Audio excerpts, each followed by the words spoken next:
अस्सलामुअलैकुम हज़रत अम्मार रज़ी अल्लाह अन्हु को अमीर मुआविया के गिरोह ने शहीद नहीं किया।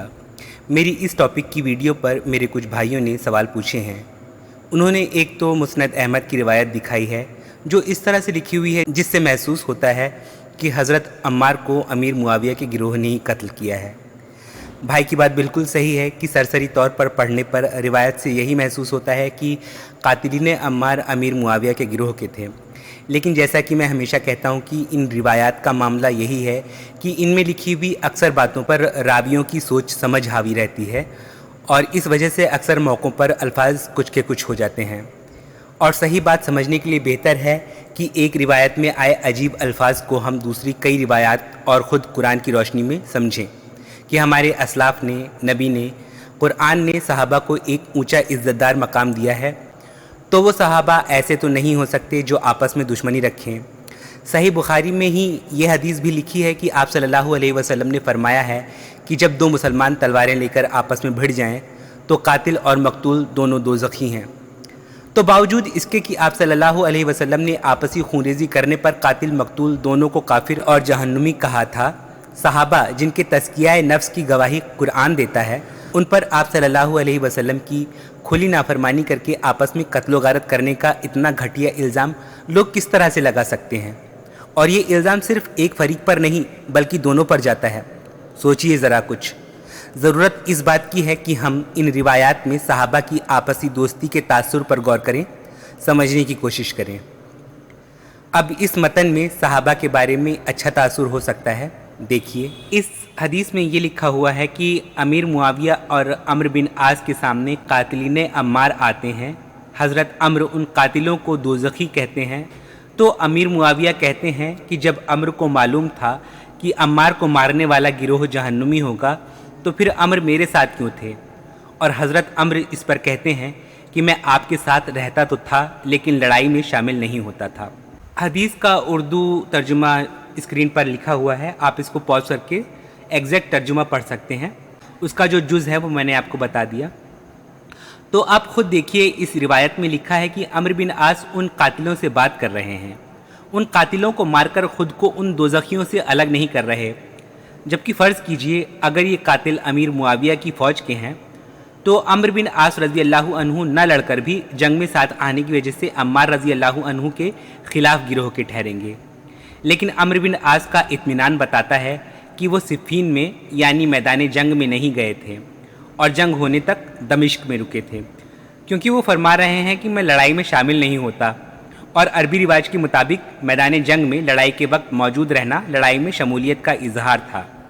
ध्यान दीजिए, हज़रत अली रज़ी अल्लाह अन्हु की तरफ से हकम जो सहाबी बनाए गए थे, हज़रत अबू मूसा अल अशरी, वो इस जंग में शामिल नहीं थे, इसलिए तहकीम के वास्ते उन्हें कूफा से बुलाया गया था। इसी तरह अम्र बिन आस रज़ी अल्लाह अन्हु सिफ़ीन में अमीर मुआविया की तरफ से सरेंडर करने के वक्त आए थे, यानी जंगबंदी पर। अब जंगबंदी के बाद कोई दो आदमी हज़रत अम्मार रज़ी अल्लाह अन्हु को कत्ल करते हैं और तब भी ये अमीर मुआविया की तरफ के लोग नहीं हैं। इसलिए अब अम्र बिन आस को इत्मीनान है कि मैं दोज़खी नहीं हूँ। ज़ाहिर है मुख्तसर रिवायात सहाबा के न तमाम अल्फाज कवर करती हैं न उनके तासुरात, वरना अम्र बिन आस ने अगर सामने से इन कातिलों को देखा है तो बेहद गुस्से और तकलीफ़ का भी इजहार किया होगा। लेकिन इन कातिलों का कत्ल इसलिए नहीं किया होगा कि ये कातिल कूफ़ी थे और हज़रत अम्मार भी इस वक्त कूफा से आए थे। तो कूफियों का कत्ल अगर हज़रत अम्र करते तो इसे हज़रत अली के कानून में मदाखलत ठहरा कर कूफी फिर जंग शुरू कर सकते थे। शाम के लोगों ने कूफा के फौजी को जंगबंदी के बाद मारा, इस खबर से वापस लड़ाई भी छिड़ सकती थी। इसलिए हज़रत अम्र मजबूर थे उन कातिलों को ज़िंदा छोड़ देने के लिए। यही मामला अमीर मुआविया का भी था। वो भी हज़रत अम्मार के कातिलों को सज़ा देना चाहकर भी नहीं दे सकते थे। इन कातिलों के दूर जाने के बाद अमीर मुआविया ने हज़रत अम्र से पूछा होगा कि हज़रत अम्मार तो शुरू से ही हज़रत अली के साथ हैं, तो 2 साल पहले जब हज़रत अली और मेरा तनाव शुरू हुआ था तो आप हज़रत अली के साथ क्यों ना मिल गए, मेरे साथ क्यों रहे। इस पर अम्र बिन आस ने जवाब दिया है कि मैं आपके साथ तो था, पर अली रज़ी अल्लाह अन्हु के ख़िलाफ़ जब जंग की नौबत आई तो उस लड़ाई में मैं इसीलिए शामिल नहीं हुआ कि कहीं इस जंग में हज़रत अम्मार आकर शहीद न हो जाएं और मैं जहन्नुमी साबित हूँ। लेकिन मेरी वीडियो में आपने सुन ही लिया होगा کہ حضرت علی نے امیر معاویہ کی طرف سے صفین میں لڑ کر مارے گئے لوگوں کو جنتی بتایا ہے، یعنی عمار رضی اللہ عنہ صفین کی جنگ میں شہید نہیں ہوئے تھے، بلکہ جنگ بندی کے بعد ان کی شہادت کا حادثہ پیش آیا ہے۔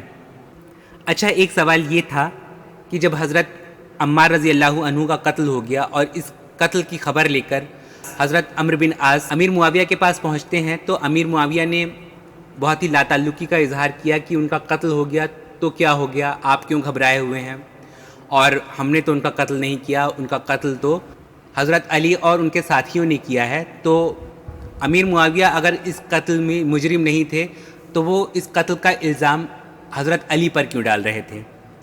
اس سوال کا جواب بھی دیکھ لیتے ہیں۔ دیکھیے، ایک مثال سے بات کو سمجھیے۔ مان لیجئے آپ اپنے 4 سال کے بھتیجے سے بے حد محبت کرتے ہیں۔ گھر سے کچھ ہی دور سڑک کنارے آپ کی ایک دکان ہے اور وہاں آپ کا بھتیجا اکثر آ کر کھیلتا ہے۔ ایک دن آپ کے بھتیجے کے پاپا یعنی آپ کے بڑے بھائی بھتیجے کو آپ کی دکان پر لاتے ہیں تو آپ کہتے ہیں، بھائی یہ بچہ سڑک پر دوڑ دوڑ کر کھیلتا ہے اور آج سڑک پر روڑا ڈالا گیا ہے، مجھے ڈر ہے کہ میں دیکھ نہ پاؤں اور یہ اپنے چوٹ نہ لگا لے۔ ایسا ہوگا تو بچے کی ماں یعنی میری بھابھی مجھ سے خفا ہوں گی کہ میری ذمہ داری پر بچہ یہاں پر تھا اور میری وجہ سے اسے چوٹ لگ گئی ہے، بہتر ہے اسے آپ گھر لے جائیں۔ لیکن بھائی آپ کے اس پر یہ کہتے ہیں کہ ابھی میں گھر پر نہیں لے جاؤں گا اس کو، اور میں اپنی ذمہ داری پر لایا ہوں، میرا بیٹا ہے، میں اس کو سنبھالنا جانتا ہوں، تمہیں اس کے لیے پریشان ہونے کی ضرورت نہیں ہے۔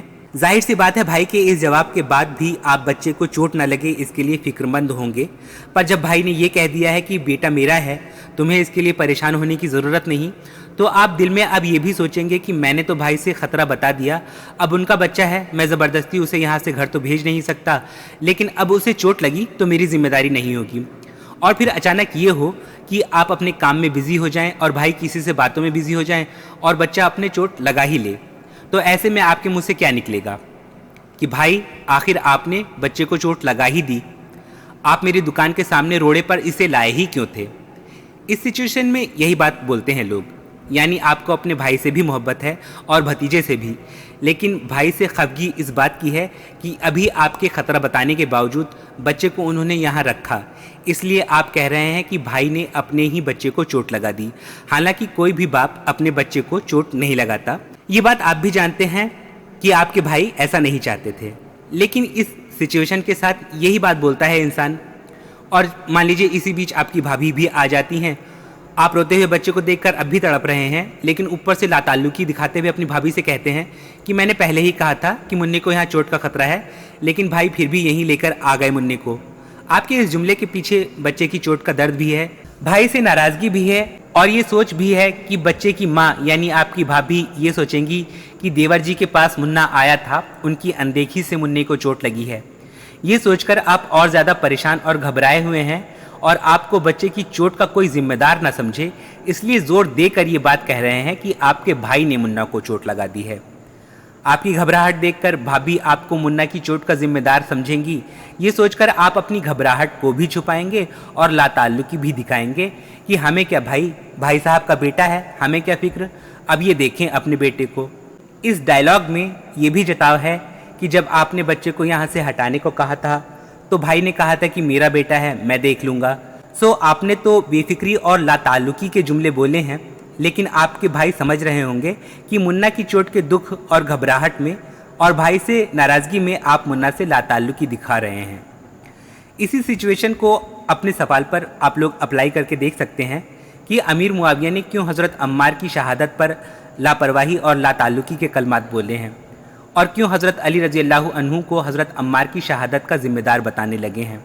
یعنی حضرت علی رضی اللہ عنہ سے دشمنی نہیں تھی، امیر معاویہ کو محبت ہی تھی، لیکن اس وقت امیر معاویہ کو اس بات کا افسوس تھا کہ حضرت عمار خطرے والی جگہ پر کیوں آئے۔